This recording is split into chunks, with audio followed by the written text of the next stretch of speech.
Hi all, എല്ലാവർക്കും നമസ്കാരം. എൻട്രിയുടെ technical YouTube ചാനലിലേക്ക് സ്വാഗതം. അപ്പോൾ നമുക്ക് ലേറ്റസ്റ്റ് ആയിട്ട് വന്ന നോട്ടിഫിക്കേഷനാണ് PWD ഇറിഗേഷനിൽ ഓവർസിയർ ഗ്രേഡ് 2 എന്ന് പറയുന്നത്. സോ നമുക്ക് സിവിൽ എഞ്ചിനീയേഴ്സിനെ സംബന്ധിച്ച് അല്ലെങ്കിൽ സിവിൽ എഞ്ചിനീയറിംഗ് ഉദ്യോഗാർത്ഥികളെ സംബന്ധിച്ച് അത്യാവശ്യം നല്ല രീതിക്ക് വേക്കൻസി ഉള്ളതും അതുപോലെ തന്നെ നല്ല രീതിക്ക് അഡ്വൈസ് പോയതുമായിട്ടൊരു ലിസ്റ്റാണ്. അപ്പോൾ കഴിഞ്ഞ ലിസ്റ്റ് നമ്മൾ പരിശോധിച്ചാലും എത്ര അഡ്വൈസ് പോയിട്ടുണ്ട്, എത്ര പേര് റാങ്ക് ലിസ്റ്റിൽ ഉൾപ്പെട്ടിട്ടുണ്ട്, എത്ര വേക്കൻസിക്കാണ് നമ്മുടെ നോട്ടിഫിക്കേഷൻ വന്നത് എന്നതിനെ കുറിച്ചൊക്കെ നമ്മൾ കഴിഞ്ഞ ഒരു വീഡിയോയിൽ ഡിസ്കസ് ചെയ്തിട്ടുണ്ടായിരുന്നു. 13 വേക്കൻസിക്ക് വന്ന ഒരു പോസ്റ്റ് ആയിരുന്നു. അതിനകത്ത് നമുക്ക് അഡ്വൈസ് പോയത് 400+ ആയിരുന്നു. കറക്റ്റ് നമ്പറൊക്കെ നമ്മൾ വീഡിയോയിൽ ഡിസ്കസ് ചെയ്തിട്ടുണ്ട്.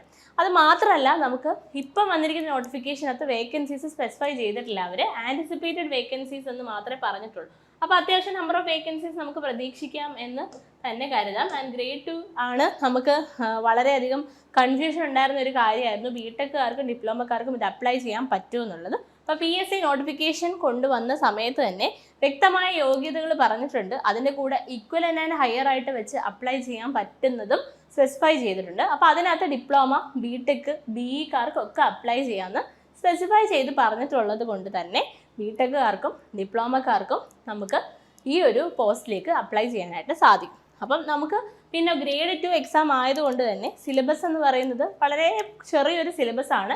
പക്ഷേ നമ്മൾ പഠിക്കേണ്ടത് എന്താണ്, സ്ട്രാറ്റജി ഒരു വീഡിയോ നമ്മൾ ഇതിന് ശേഷം പബ്ലിഷ് ചെയ്യുന്നുണ്ട്. അപ്പോൾ എങ്ങനെ പഠിക്കണം, ഈ കാലത്തിനുള്ളിൽ നമ്മൾ എങ്ങനെ അറേഞ്ച് ചെയ്ത് സബ്ജക്ട്സിനെ പഠിക്കണം എന്നതിനെക്കുറിച്ചൊക്കെ ഡീറ്റെയിൽ ആയിട്ട് അതിൽ പറഞ്ഞുതരാം. സോ ഈ വീഡിയോയിൽ നമ്മൾ ഡിസ്കസ് ചെയ്യുന്നത് സിലബസ് ആണ്. നമ്മൾ എക്സ്പെക്ട് ചെയ്യുന്ന ഒരു സിലബസ് ആണ്, ഇതായിരിക്കുമെന്ന് തന്നെ വിചാരിക്കാം. മാറ്റങ്ങളൊന്നും ഇതുവരെ PSC സെക്കൻഡ് ഗ്രേഡിന് അതിനുശേഷം വരുത്തിയിട്ടില്ല. അപ്പോൾ ഇത് തന്നെയായിരിക്കും സിലബസ് എന്ന് വിചാരിക്കാം. ആദ്യത്തെ നമുക്കുള്ളത് എഞ്ചിനീയറിംഗ് ഡ്രോയിങ് ആണ്. അപ്പോൾ എഞ്ചിനീയറിംഗ് ഡ്രോയിങ് നിങ്ങൾക്ക് എല്ലാവർക്കും അറിയാം. നമുക്ക് അതിനകത്ത് ബേസിക് കാര്യങ്ങളും ഇട്ടുണ്ട്. അതായത് ഡ്രോയിങ് ഇൻസ്ട്രുമെൻറ്റ്സ് എടുത്തു കഴിഞ്ഞാൽ സ്കെയിലും അതുപോലെ തന്നെ പേപ്പർ, ബോർഡിൻ്റെ സൈസ് എല്ലാം തന്നെ ക്വസ്റ്റ്യൻസ് വരുന്ന ഭാഗമാണ്. കഴിഞ്ഞ PWD ഇറിഗേഷൻ പേപ്പർ എടുത്താലും നമുക്ക് അത്യാവശ്യം വെയിറ്റേജ് ഉണ്ട്. നമുക്ക് ആ കഴിഞ്ഞ PWD ഇറിഗേഷൻ്റെ പേപ്പർ അനാലിസിസ് ഒക്കെ നമുക്ക് അടുത്തൊരു വീഡിയോയിൽ ചെയ്യുന്നതായിരിക്കും. Okay, then equipment and materials. Equipments and materials എന്ന് പറയുന്നത് ഇത് തന്നെയാണ്. നമുക്ക് ഡ്രോയിങ്ങിന് ഉപയോഗിക്കുന്ന equipments, materials. Then lettering specify ചെയ്യുന്നത് എന്ത് വെച്ചിട്ടാണ്, അങ്ങനത്തെ കാര്യങ്ങളൊക്കെ. Then dimensioning and scale. Dimension നമുക്ക് എങ്ങനെ കൊടുക്കാം. പിന്നെ സ്കെയിൽ, നമുക്ക് പലതരത്തിലുള്ള സ്കെയിലുണ്ട്. അപ്പോൾ ആ സ്കെയിലുകളെ വെച്ചിട്ട് നമ്മൾ റെപ്രസെൻറ്റ് ചെയ്ത് കുറച്ച് സ്കെയിൽ സെറ്റുകളൊക്കെ പഠിക്കാനുണ്ട്. അതിൽ നിന്ന് ക്വസ്റ്റ്യൻസ് വരും. Plane geometrical construction, conic section and projection. അതിൽ നമുക്ക് കഴിഞ്ഞ തവണത്തെ ക്വസ്റ്റ്യൻ പേപ്പറും അതിന് മുന്നത്തെ ക്വസ്റ്റ്യൻ പേപ്പറൊക്കെ നമ്മൾ നോക്കിക്കഴിഞ്ഞാൽ കുറച്ചധികം വെയിറ്റേജ് നമുക്ക് കൂടുതൽ ചോദിച്ച ഭാഗമാണ് പ്രൊജക്ഷൻ എന്ന് പറയുന്നത്. പ്രൊജക്ഷനിൽ നിന്നൊരു 4-5 ക്വസ്റ്റ്യൻസ് നമുക്ക് എഞ്ചിനീയറിംഗ് ഡ്രോയിങ് ഭാഗത്തുനിന്ന് കണ്ടിട്ടുണ്ടായിരുന്നു. അതുപോലെ തന്നെ കോണിക് സെക്ഷനിൽ സ്ഥിരം ചോദിക്കുന്ന കുറച്ച് പോർഷൻസ് ഉണ്ട്. അതെല്ലാം തന്നെ പഠിക്കണം. ഇതെല്ലാം എന്ത് ബേസ് ചെയ്ത് തന്നെ പഠിക്കണം, നമുക്ക് നിമിയുടെ ടെക്സ്റ്റ് ബുക്ക് ബേസ് ചെയ്ത് തന്നെ പഠിക്കണം. ബിക്കോസ് സ്റ്റേറ്റ്മെൻറ്റ്സ് ആസ് സച്ച് ആണ് നമുക്ക് ക്വസ്റ്റ്യൻ പേപ്പറിൽ കണ്ടുവരുന്നത്. ഇനി അടുത്തത് സർവേയിങ് ആണ്. സർവേയിങ് ഇല്ലാത്ത എക്സാം ഇല്ലാത്തത് കൊണ്ട് തന്നെ എല്ലാവർക്കും സർവേയിങ് AE എടുത്താലും ഓവർസിയർ എടുത്താലും എല്ലാം, നമുക്കിപ്പോൾ വർക്ക്ഷോപ്പ് ഇൻസ്ട്രക്ടർ എടുത്താലും അതുപോലെ തന്നെ നമ്മുടെ ജൂനിയർ ഇൻസ്ട്രക്ടർ എടുത്താലും പോളിടെക്നിക് ലെക്ചർ എടുത്താലും ഒക്കെ നമ്മൾ സർവേയിങ് പഠിക്കുന്നുണ്ട്. അപ്പോൾ അതിനകത്ത് കൺവെൻഷണൽ സർവേയിങ് ആണ്. ആദ്യം introduction and terms used in chain surveying. Chain സർവേയിൽ നമ്മൾ ഉപയോഗിക്കുന്ന ടേംസും കാര്യങ്ങളും ഒക്കെയാണ്.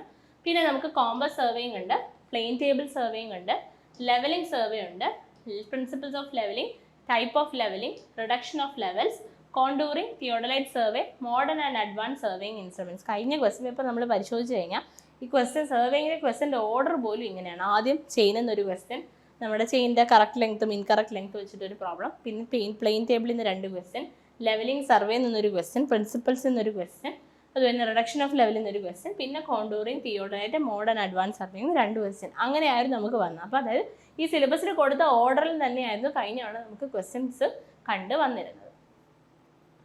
ഓക്കെ, ഇനി അടുത്തത് നമുക്ക് ബിൽഡിംഗ് മെറ്റീരിയൽസ് ആൻഡ് കൺസ്ട്രക്ഷൻ ആണ്. നമ്മുടെ ഓവർസിയർ എക്സാമുകളുടെ മാസ്റ്റേഴ്സ് എന്നറിയപ്പെടുന്നത്, അല്ലെങ്കിൽ നമുക്ക് ഒറ്റുകൂടാൻ കഴിയാത്തതും ഏറ്റവും കൂടുതൽ മാർക്സ് നമുക്ക് നേടിത്തരും, ഏറ്റവും കൂടുതൽ മാർക്സ് നഷ്ടപ്പെടാനും സാധ്യതയുള്ളൊരു പേപ്പറാണ് ബിൽഡിംഗ് മെറ്റീരിയൽസ് ആൻഡ് കൺസ്ട്രക്ഷൻ. അതിനകത്ത് നമുക്ക് സ്റ്റോൺ ഉണ്ട് പഠിക്കാൻ, ബ്രിക്ക്, ടൈൽസ്. ഇതും സ്റ്റോണിൽ നിന്നും ബ്രിക്കിൽ നിന്നും ടൈൽസിൽ നിന്നും ഒക്കെ കഴിഞ്ഞ പരീക്ഷ ക്വസ്റ്റ്യൻ പേപ്പർ ഉണ്ടായിരുന്നു.